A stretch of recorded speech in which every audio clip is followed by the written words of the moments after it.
Bienvenue à tous dans le Flashback, l'émission qui vous raconte les moments les plus mythiques de l'histoire du sport.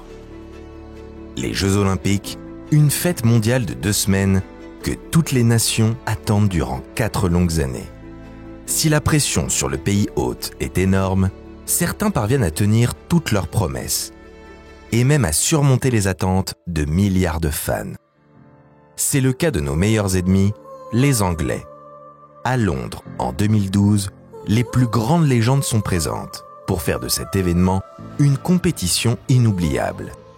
Parmi elles se trouvent Usain Bolt, Michael Phelps, Shelly Ann Fraser-Pryce ou encore LeBron James. Et c'est en partie de ce dernier que nous allons parler. Car si les 2 semaines de compétition nous offrent des records et des concours de folie, ces Jeux de Londres ont été conclus par un duel historique. Une opposition de style entre 2 des plus belles équipes de basket de notre génération. Pour la 2e fois de suite, la finale de basket oppose les mêmes nations. Aujourd'hui, on vous raconte comment les frères Gasol et leurs camarades espagnols ont tenté de renverser l'ogre américain. Alors, préparez votre plus belle paire de sneakers, car on prend notre fidèle machine à remonter le temps, direction l'O2 Arena, en ce 12 août 2012. Vous êtes prêts? Let's go!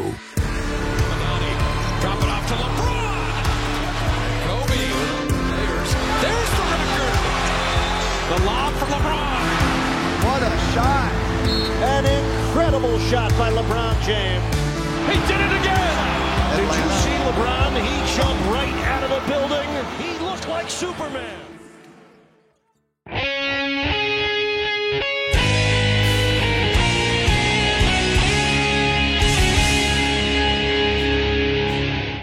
Mais avant cela, les JO arrivent enfin. Après un siècle d'attente, Paris accueille la plus grande compétition sportive du monde. Et niveau basket, les nations ont envahi du lourd. Toutes les cotes du tournoi sont déjà disponibles sur le site Unibet, mais la team Crossover vous en a déniché 3 très intéressantes. La première, c'est un lay-up, une cote pour la Super Team USA. Si vous voyez les coéquipiers de LeBron et Steph aller au bout, Unibet vous propose une cote de 1,14. Et si vous aimez le risque, 2 autres nations se placent en outsider. Canada de Shai Gilgeous-Alexander et la France de Wemby. Pour les premiers, la victoire finale est cotée à 10. Et si vous pensez entendre la Marseillaise le 10 août prochain, votre cote est à 15. Si d'autres paris vous tentent, direction l'appli ou le site internet directement. Sur Unibet, profitez d'un bonus allant jusqu'à 100 € à l'inscription avec le code Crossover. Pour vous inscrire, le lien est dans la description. Mais n'oubliez pas que le pari doit rester maîtrisé, ne jouez pas ce que vous ne pouvez pas vous permettre de perdre, et surtout, c'est interdit aux mineurs. Revenons maintenant à notre flashback. 27 juillet 2012. Londres accueille le monde entier pour les Jeux Olympiques. 10 000 athlètes sont présents pour représenter plus de 200 nations. Et si les Britanniques semblent pessimistes face à la tâche annoncée, la cérémonie d'ouverture met tout le monde d'accord. James Bond, la reine Elisabeth II ou encore Mr Bean font partie des célébrités présentes. Mais celle qui nous intéresse aujourd'hui se distingue sur une piste d'athlétisme, dans une piscine ou sur un terrain. Rares ont été les années avec autant de légendes présentes, les GOAT de leur sport. En athlétisme, Usain Bolt et Shelly Ann Fraser-Pryce. Chez les nageurs, Michael Phelps devient l'athlète le plus titré de l'histoire olympique. Mais que dire de la line-up des équipes de basket américaines? Candace Parker, Sue Bird ou encore Diana Taurasi chez les femmes. Elles roulent sur la compétition et battent la France de Céline Dumaire en finale. Chez les hommes, c'est sans aucun doute la plus belle équipe depuis la Dream Team de 92. LeBron James, Kobe Bryant et Carmelo Anthony en tête d'affiche. Les fans sont gâtés et ils le rendent bien. Peu de jeux ont été aussi festifs que ceux de 2012. Les rues et les stades sont pleins. Le sport prend le dessus sur les polémiques et les actes politiques. Car Londres accueille les premiers jeux d'une nouvelle ère, celle d'Internet.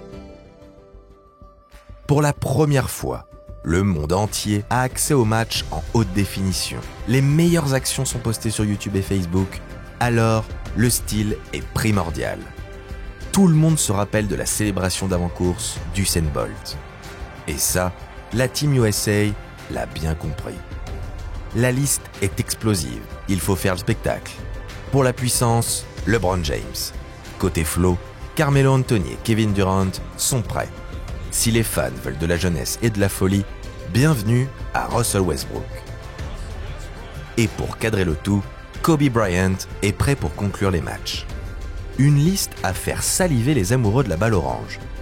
Aux côtés des monstres cités plus tôt, on retrouve de nombreux All-Stars. Chris Paul, Kevin Love ou encore Deron Williams. L'encre défensive est Tyson Chandler.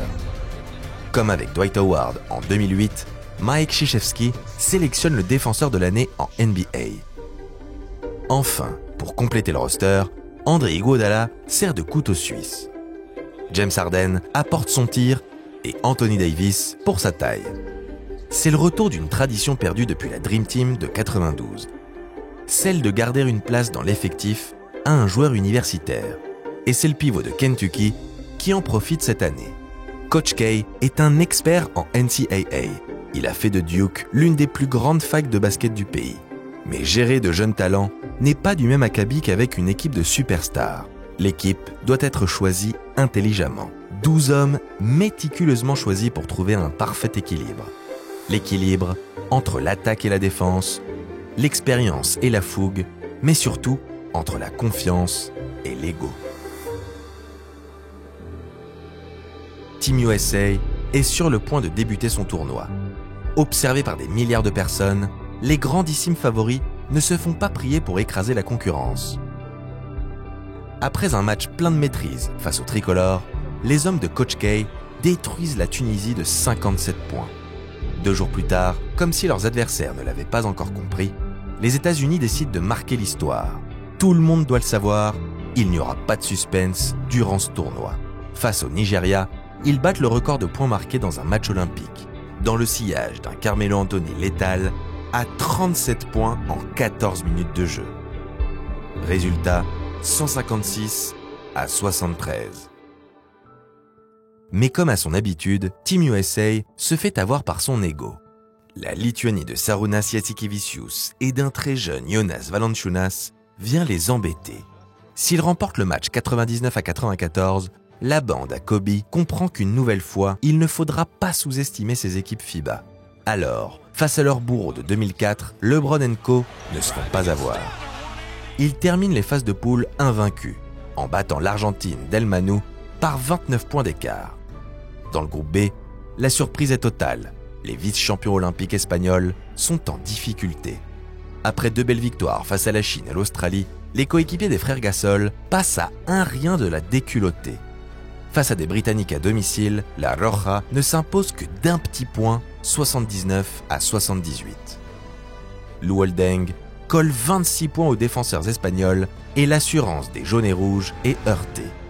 2 jours plus tard, première défaite du tournoi. Face à des Russes en mission, l'Espagne perd de 4 points et voit ses espoirs de première place disparaître.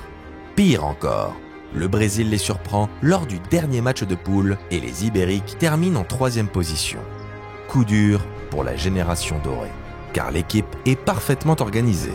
Pau et Marc prennent la place dans la raquette, avec le très athlétique Serge Ibaka pour les soutenir. Dans l'organisation, Sergio Scariolo peut compter sur José Calderón et Sergio Rodriguez, mais leur force principale réside en leur shoot de loin. Presque tout le monde peut tirer, avec Juan Carlos Navarro et Rudy Fernandez en figure de proue. Alors cette 3e place en phase de poule paraît comme un échec. Cela fait maintenant plus d'1 semaine que les Jeux ont débuté. Usain Bolt a eu le temps de battre le record olympique sur le 100 mètres. Michael Phelps est devenu l'athlète le plus titré de l'histoire olympique et Teddy Riner remporte sa première médaille d'or aux Jeux. Tant d'événements marquants alors que le tournoi de basket entre dans sa phase finale. Première de son groupe, la Team USA tombe face à une belle équipe d'Australie. S'ils encaissent 86 points, les joueurs NBA misent tout sur l'attaque, malgré la présence de Tyson Chandler dans l'effectif. Coach K préfère jouer avec LeBron James en pivot pour noyer les défenses adverses. Et ça marche. 126 points marqués en seulement 40 minutes. Depuis le début du tournoi, seules 2 nations les ont maintenus à moins de 100 points. La Lituanie et la France. Pour la demi-finale, c'est un rematch face à l'Argentine d'un Manu Ginóbili vieillissant. La première opposition s'est soldée par une victoire large des États-Unis. Cette demi-finale n'est pas différente. Victoire 109-83 et qualification pour les finales. De l'autre côté du tableau, l'Espagne tombe sur son meilleur ennemi, la France. Mais comme à son habitude, la Roja produit un jeu léché où le collectif prime sur les qualités individuelles. Emmenés par Tony Parker et sa plus belle paire de lunettes, les Bleus dominent le premier quart-temps. Mais les Espagnols restent proches de leurs adversaires grâce au alley-oop signature de Rudy Fernandez. Les deux nations se rendent coup pour coup jusqu'au dernier quart, où les vice-champions olympiques vont étouffer les tricolores. Seulement 6 points autorisés et une victoire finale 66-59. La France se souviendra de l'attentat de Nico Batum sur Juan Carlos Navarro. Une frustration de toujours perdre face aux voisins, même si l'avenir allait leur laisser la chance de se venger. En demi-finale, l'Espagne fait face à la Russie de Timofey Mozgov, Alexei Shved et Andrei Kirilenko. Lors de leur défaite en poule face à ces mêmes Russes, les Espagnols avaient bien débuté en dominant le premier quart-temps 29-11. Mais le collectif adverse les avait petit à petit fait perdre pied, jusqu'à la défaite. Pour la revanche, c'est tout l'inverse. Les Russes gèrent parfaitement la première période en cadenassant l'attaque espagnole. Ils mènent 31-20 à la pause. Mais Pau Gasol veut sa revanche face aux États-Unis. Il porte l'attaque ibérique sur son dos et renverse complètement la rencontre. Après être revenu à égalité dans le troisième quart, l'Espagne prend l'avantage et ne le lâchera plus. Victoire 67-59. It's incredible. It's incredible. I mean, we worked so hard. We suffered so much throughout this championship, but we finally made it to the finals, and we don't want to stop here. Nous y sommes. La finale tant attendue. C'est le dernier grand moment de ces Jeux. Usain Bolt a réalisé le triplé en athlétisme. Renaud Lavillenie est devenu champion olympique. Certaines grandes stars rentrent chez elles alors que les plus courageuses s'amassent dans la salle. Car l'opportunité de voir un combat de ce niveau, qui plus est, en finale des Jeux Olympiques, ne se présente que très rarement. Si l'Angleterre n'est pas vraiment un pays de basket, les 13 500 supporters sont prêts. Et les deux nations également. Les États-Unis espèrent une nouvelle victoire large pour éviter le stress d'une défaite choquante. Les fantômes de 2004 hantent l'esprit de LeBron James et Carmelo Anthony, présents lors de la déroute à Athènes. L'arbitre brésilien Cristiano Marano envoie la balle dans les airs.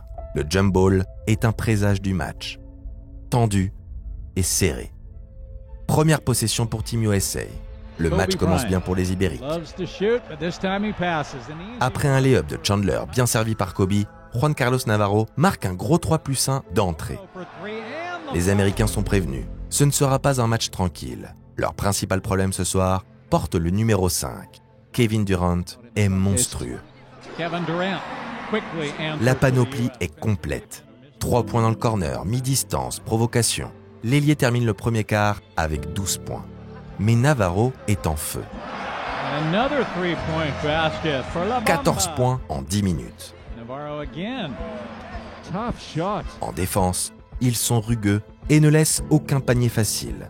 La preuve sur Kevin Durant. Mais le numéro 5 ne se laisse pas faire, et Kobe non plus. En soutien de la jeune meute, 2-3 points de suite pour donner l'avantage aux siens. Team USA a du mal à faire face à la doublette des frères Gasol.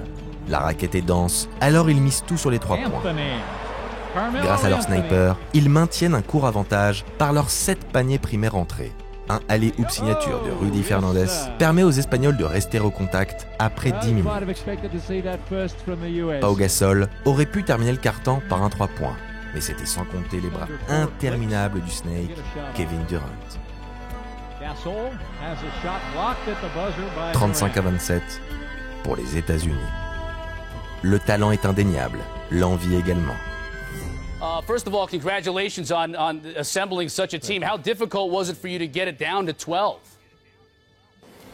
Very difficult because it's all the guys played so well, and a number of them have built up equity, in being a world champion in Istanbul. Mais Team USA a un vice, l'excès de confiance. Face à 12 hommes trop sur d'eux, Coach K doit gérer des rotations et risquer de frustrer une partie du groupe. Alors, dès leur entrée sur le terrain, les seconds couteaux veulent marquer les esprits. Mais à voler trop près du soleil, on en vient à se brûler les ailes. Il n'en fallait pas plus pour Sergio Rodriguez. Plein de malice, l'Espagnol ramène les siens à un petit point, avant de donner l'avantage à l'Espagne sur un gros panier du parking. C'est un 12-2 d'entrée pour David, tandis que Goliath s'agace. Gêné par la maîtrise espagnole, Tyson Chandler est à 2 doigts d'arracher la tête d'un Rodriguez aussi pénible qu'à son habitude. Double faute technique, le match commence réellement. Après Juan Carlos Navarro, Rudy Fernandez emmène les siens dans ce quart-temps. Si Kevin Love provoque des fautes et punit sur la ligne des lancers francs, Team USA ne parvient pas à prendre le large. Pire encore, les Espagnols se rapprochent dangereusement à quelques secondes de la mi-temps. Après une faute antisportive d'André Iguodala, Rudy Fernandez ramène l'Espagne à 1 point des favoris. Le score est alors de 59 à 58. A 1-point differential. The United States and Spain locking horns for the gold medal. 59 to 58. Les cartons se suivent et se ressemblent. Au retour des vestiaires, l'Espagne se repose sur un nouveau joueur, Pau Gasol. L'intérieur prend le relais de Rudy Fernandez et Juan Carlos Navarro. Il score 10 points dans les 3 premières minutes de la seconde mi-temps et donne un avantage de 3 points à ses coéquipiers. En face, KD, LeBron et Kobe maintiennent Team USA dans le match.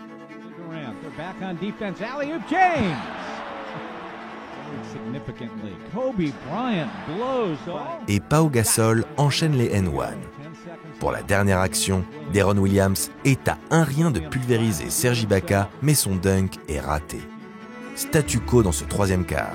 Les États-Unis entrent dans la dernière reprise avec le plus maigre des avantages. Mais la fatigue se fait sentir chez les Espagnols. Leurs matchs ont été serrés jusqu'ici, là où les États-Unis ont pu reposer leur cadre. Et que dire de leur rotation? L'effectif n'a aucune faiblesse, si ce n'est à l'intérieur. Mais avec les fautes de Serge Ibaka, le duel intérieur est assez équilibré. Assez discret dans le match, Chris Paul décide de pointer le bout de son nez. Après un énorme step back, CP3 score un 3 points monumental qui aurait facilement pu lui obtenir un lancer franc supplémentaire. Pour se venger de l'erreur d'arbitrage, le meneur des Clippers enchaîne par un lay-up, donnant 6 points d'avance aux siens. Mais sur un excès d'engagement, LeBron James prend sa 4e faute alors qu'il reste plus de 7 minutes à jouer. Son passage sur le banc permet aux 2 autres hommes en forme du jour de montrer leur talent. KD envoie un énorme 3 points, Kevin Durant, 30 points now. Forçant Sergio Scariolo à prendre un 2e temps mort. Mais rien n'y fait. Le rouleau compresseur est en route. Kobe Bryant. Grâce à un 2 sur 3 au lancer, Team USA obtient son plus bel avantage du match, 9 points d'avance avec 6 minutes à jouer. L'Espagne sait qu'il leur faut des stops pour revenir et contenir la menace à 3 points. Leur défense est plus agressive et ils poussent Kobe Bryant à l'erreur. Une perte de balle permet à Rudy Fernandez de ramener les siens à 6 points. Plus que 2 possessions d'écart, tout est encore possible. Les 2 équipes se toisent jusqu'aux 3 dernières minutes. Mais à trop vouloir empêcher les 3 points, l'Espagne oublie de protéger sa raquette. LeBron James got a lane. LeBron James. The defense went to sleep on that play. Le King est de retour. Et si Marc Gasol lui répond par un autre dunk, LeBron décide de finir le match. Coach K avait fait de Kobe Bryant le point d'ancrage en 2008.